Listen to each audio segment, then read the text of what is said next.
దివాలా అంచున ఉన్న దేశానికి కొత్త దిశ చూపి దశ మార్చిన ఆర్థిక మాంత్రికుడు, నిష్కలంక పాలకుడు, మాజీ ప్రధాని డాక్టర్ మన్మోహన్ సింగ్ విశ్వవ్యాప్త అశ్రు నివాళుల మధ్య శాశ్వత స్మృతి పందానికి చేరుకున్నారు. ఆయన అంత్యక్రియలను ఉదయం 11:45 ఢిల్లీలోని నిగంబోధ్ ఘాట్లో నిర్వహించనున్నట్టు కేంద్ర హోంశాఖ ప్రకటించింది. ప్రభుత్వ లాంఛనాలతో ఆయన అంత్యక్రియలు జరపడానికి అవసరమైన అన్ని ఏర్పాట్లు చేయాల్సిందిగా రక్షణ శాఖను ఆదేశించింది.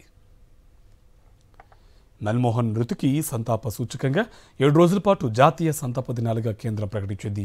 ఈ మేరకు జనవరి 1 వరకు దేశవ్యాప్తంగా జాతీయ జెండాను అవనతం చేస్తారు.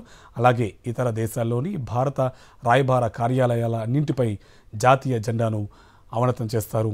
ఆయన అంత్యక్రియల సందర్భంగా ఇవాళ కేంద్ర ప్రభుత్వ రంగ సంస్థల కార్యాలయాలకు ఒంటిపూట సెలవు ప్రకటిస్తూ కేంద్రం ఉత్తర్వులు జారీ చేసింది. ఢిల్లీలోని మన్మోహన్ సింగ్ నివాసంలో ఆయన భౌతిక కాయాన్ని శుక్రవారం పలువురు ప్రముఖులు, పెద్ద సంఖ్యలో ప్రజలు, కాంగ్రెస్ కార్యకర్తలు సందర్శించి కడసారి నివాళులర్పించారు. ఇక మన్మోహన్ కుటుంబ సభ్యులను పరామర్శించి ప్రగాఢ సానుభూతి తెలిపారు. మన్మోహన్ సింగ్ అంత్యక్రియలపై రాజకీయ పోరు నెలకొంది. నిగంబోధ్ ఘాట్లో ఏర్పాట్లపై కాంగ్రెస్ అసంతృప్తి వ్యక్తం చేసింది.